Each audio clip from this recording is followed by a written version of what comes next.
So just over the last 48 hours or so, he's kind of gone from being completely normal to being kind of crying and hiding on Sunday night. And yesterday we went to the vet. They kept him there overnight. When he went in, he could still feel them, but this morning they said he couldn't feel his legs, so they were worried and sent John over here. Yeah, reflex were absent yesterday as well. It's just that apparently they could elicit pain, but this morning they could not. I know. You just want to give me a kiss. You got a good nose, huh? You got a Frenchie with a good muzzle. So he has a neurological problem, so this isn't a heart problem or a knee or hip problem. Specifically, it's affecting the spinal cord of his back. I'm a little bit more worried that it's affecting his lower back, because when I tap on his knees, there's no knee-jerk reflex, and when I pinch on his toes, on the left side, he doesn't pull it back at all. On the right side, he pulls it back just a little bit.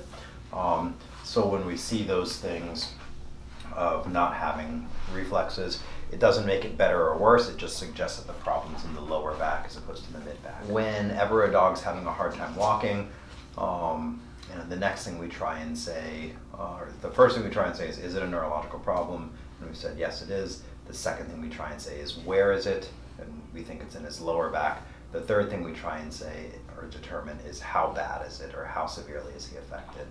And on a scale of 1 to 5, with 5 being the most severe, he's a 5. So category 1 is when you can, when you're just painful. So you're walking around, but it hurts.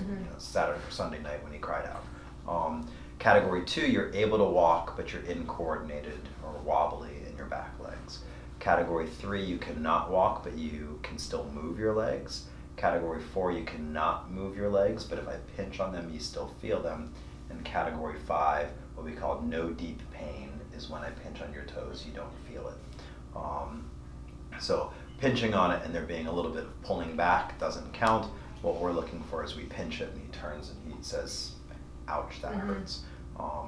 So he's not doing that. So unfortunately, that puts us in lower percentages of fixing it. If he was a category 1, 2, 3, or 4, we'd feel pretty confident, hey, 95% chances that if it's a slipped disc, we're gonna fix it.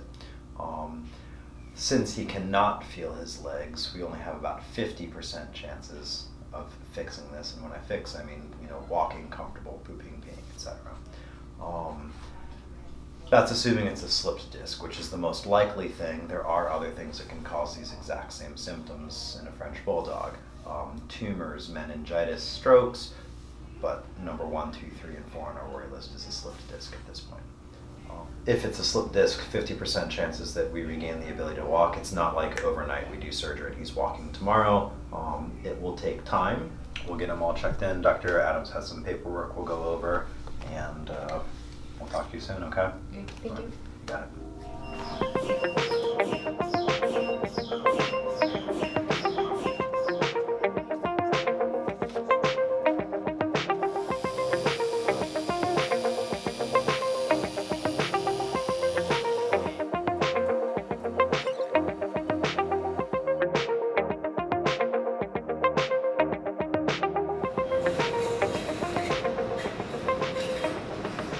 Found a big slip disc at L3, L4 on the right, and Bane's MRI.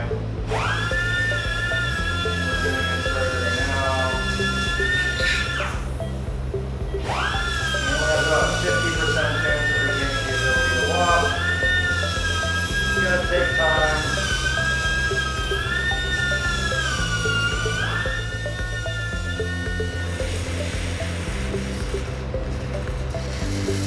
Hemilaminectomy is when we make a window in the side of the bone, or the lamina of the vertebra. The vertebra are the bones that surround and protect the spinal cord. So in order to get to the herniated disc material,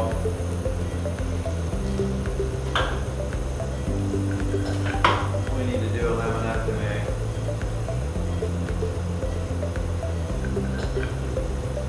Get through the bone.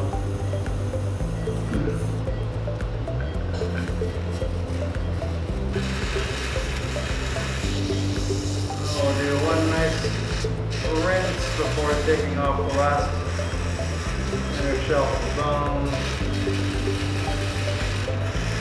You can kind of see through here. I've already broken through there. You can see it's kind of purplish behind there. I suspect it's going to be a bunch of hemorrhage. This material.